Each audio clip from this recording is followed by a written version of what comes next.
Hi, welcome to our CompTIA Network Plus course. In this lesson, we're going to talk about IPv4 addressing, and we're going to discuss about public and private IP addressing, what is subnetting, and the IPv4 address classes. So what is IPv4 network addressing? IPv4 network addressing is a fundamental system for identifying and locating devices on the network. It provides a unique address to each device, allowing them to communicate and share information with each other. The primary function of IPv4 addressing is to enable communication between devices on the network. Think of it as a postal code system for the internet. Each device has a specific address, allowing data packets to be routed to the correct destination. In a network, each device needs a unique address to differentiate itself from the others. And this is important for efficient and error-free data transmission. So without unique addresses, data packets could be sent to the wrong device or get lost along the way. So an IPv4 address is represented as 4 sets of numbers like this one, separated by periods like this, 192.168.1.1. So each set of numbers ranges from 0 to 255. So this one can be 0 up to 255, representing a unique location within the network. These addresses are important for routing and identifying devices in the complex world of the internet communications.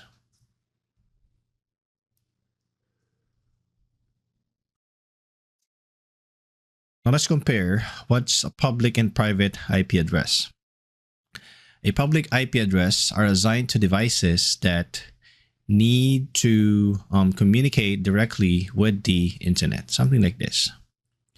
They're globally unique, ensuring that each device can be reached from anywhere on the internet, and these addresses are assigned by the internet service providers. And these are typically used for web servers, email servers, and other internet-facing services. Think of a public IP address as the street address of the house, allowing visitors to find it within a city. Okay, as an example, if you find an IP address that looks like, let's say, 54.1.2.3, this will be a public IP address. Now, what's a private IP address? This one. So these are addresses that are assigned to devices within a local network, such as home or office network. These addresses are not globally unique and they're not routable on the internet. The private IP addresses are typically used for internal devices, such as computers, printers, and other local number devices. Think of the private IP addresses as the room numbers within a house, allowing residents to find each other easily within that specific house. But of course, right, if you advertise, if you say, okay, I'm in room number 1 on my house, then the other houses will also have their room number, so that it's not really globally unique, right? So that's why it's called private IP address.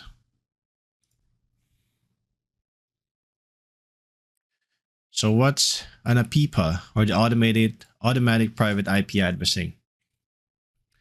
So APIPA is a mechanism that enable devices on the network to communicate even when a DHCP server is not available. So when a device is connected to a network, it typically relies on DHCP server to assign it a unique IP address. However, in situations where a DHCP server is not functioning or is not present, APIPA steps in to provide basic network connectivity. Okay, so that IP address range for APIPA is 169.54.00/16. Oh, by the way, this feature is available for Windows. Okay. So what's an RFC 1918? It's actually a fundamental standard for IPv4 addressing, defining the specific IP address ranges reserved for private use. And this standard plays an important role in network management and security. So the primary function of RFC 1918 is to reserve certain IP address ranges for private networks. And these ranges are specifically designated for use within local networks, such as home networks, corporate internets, and small office environment. Devices within the network use these addresses for internal communication. So RFC 1918 defines the three primary private IP address range, which is 10.0/24, 10.0/8, sorry, 172.16.00/12. Then you have the 192.168.00/16. Okay. So these ranges are not routable on the public internet and are specifically designated for private network use. So when a device with a private IP address needs to communicate with a device on the public internet, a network address translation device, or a NAT, typically translates the private IP address to a public IP address. And this allows the device to access the internet while maintaining the security and efficiency of private network addressing. Now, what's the loopback or local host? The loopback address, commonly referred to as the local host, is a special IP address used for testing and troubleshooting network applications. It serves as a virtual network interface that allows a device to communicate with itself by passing any external connections. So the primary function of the loopback address is to facilitate local testing and troubleshooting of network applications without relying on external network connectivity. The loopback address is universally assigned, which is 127.0.0.1. And this address is reserved for local communication and is not routable on the internet. So when the device sends a packet to this address, the packet is immediately looped back to the sending application, effectively simulating a local connection. And this allows for self-testing and debugging of network functions.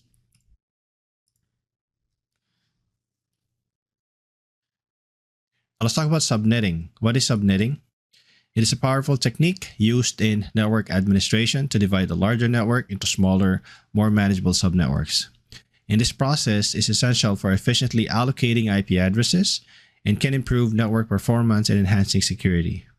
So subnetting involves borrowing bits from the host portion of an IP address and using them to create additional network bits. And this allows for the creation of multiple subnetworks within a single network and enabling better organization, resource management, and security. So each subnetwork has its own unique subnet mask, which defines the network portion and the host portion of the addresses within the subnet. Like for example, if you have an IP address that is this actually /24, right, with 24 bits, so it means that if you have 192.168.1. let's say .10, so this is your network address. So 192.168. let's say 1.0. So the first IP address, that's going to be your network address. And the last 8 bits, this will be your host IP address, the .10. Okay.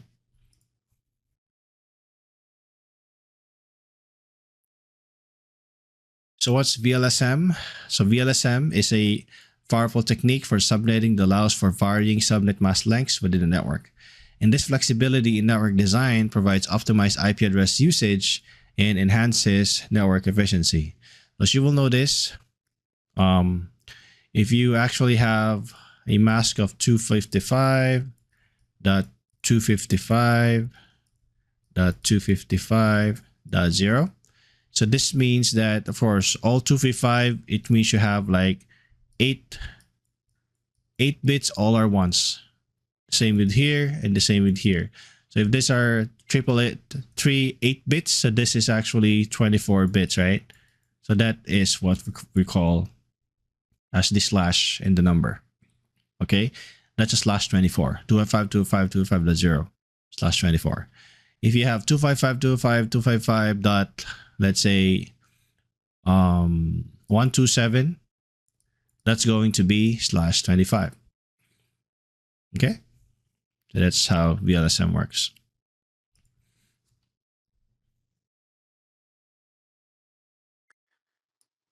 Now let's talk about CIDR, or the classless interdomain routing.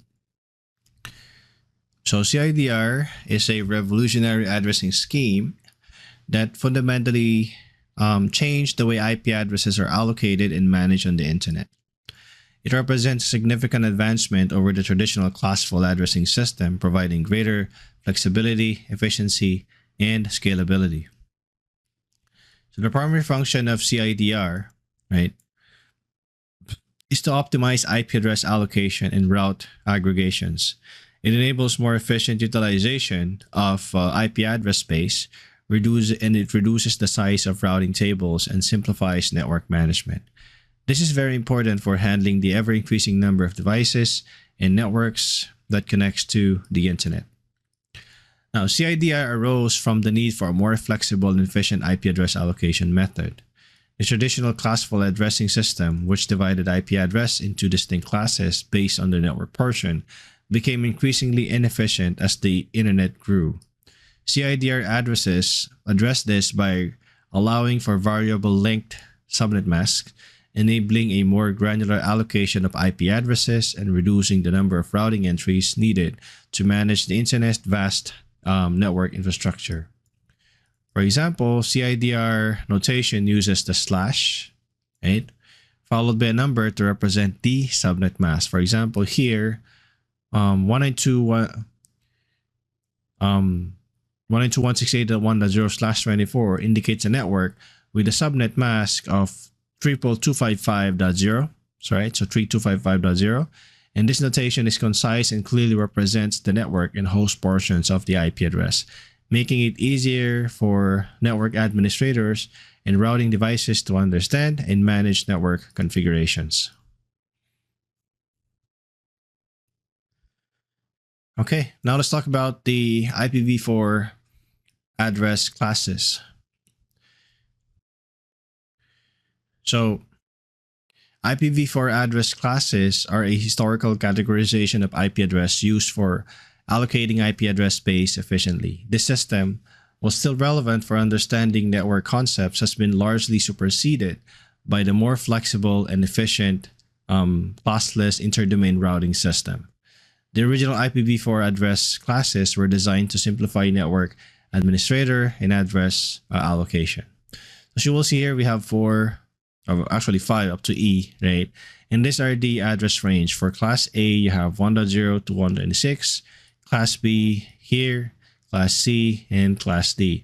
So as you would notice, right, there's no 127 because that's being used for the loopback or the local host IP address. Remember, right? 127.0.0.1. We're not going to use that because it's used for that specific function.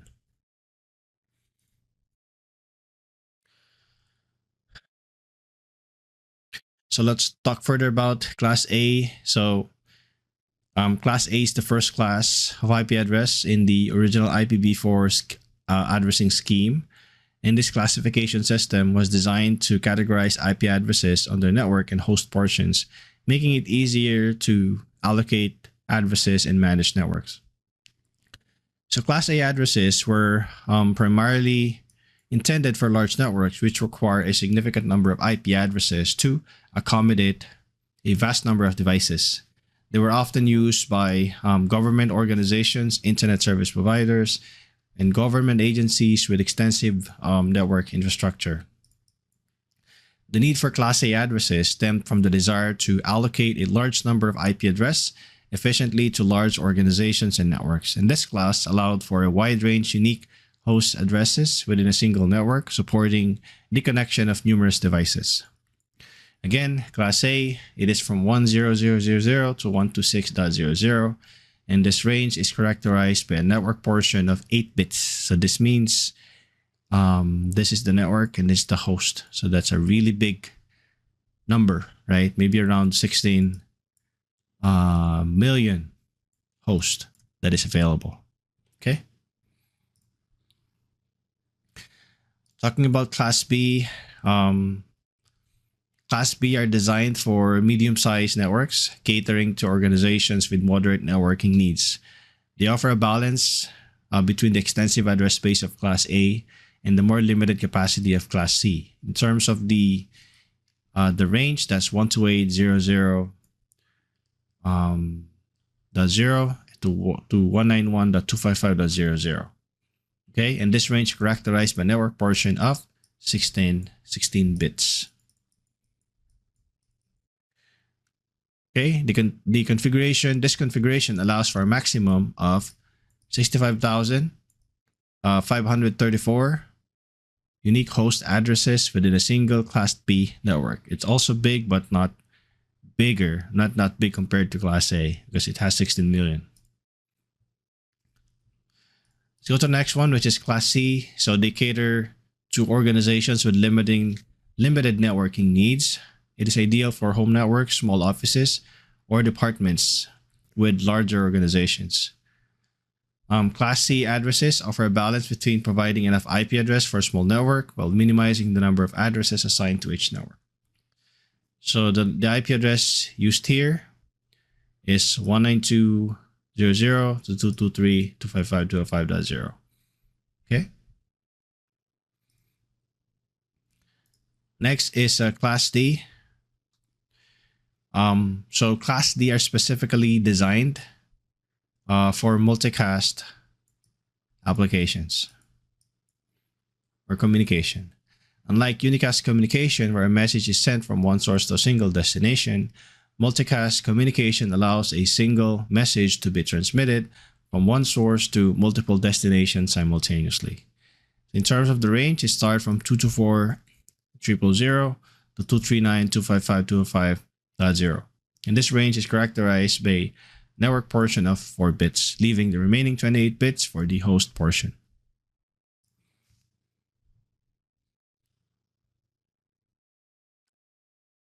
So Class E, or the final class, right?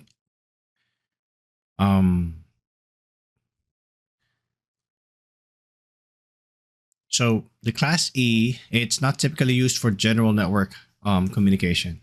It is designed for experimental and research purposes, allowing for the development and testing of new network protocols and technologies. And these addresses provide a dedicated space for network researchers and developers to explore innovative ideas and concepts without impacting the existing internet infrastructure.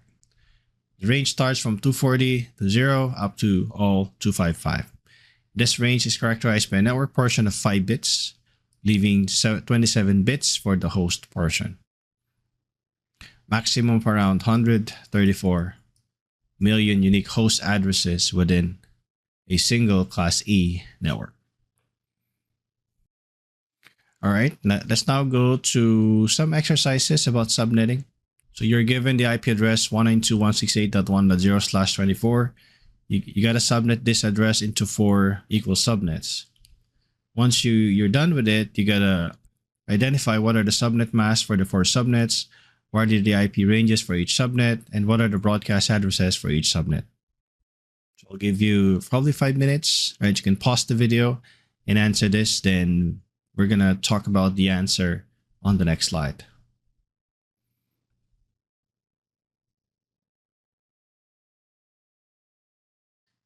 So here, right? So you're given this address. So the original subnet mask is /24, right? Which means you have 24 bits used for the network portion. So to create 4 subnets, we need to borrow 2 bits from the host portion. So that's going to be 2 exponent 2, which is equal to 4, right? So the new subnet mask will be /26 because we have 24 plus 2. Okay, so that's going to be /26.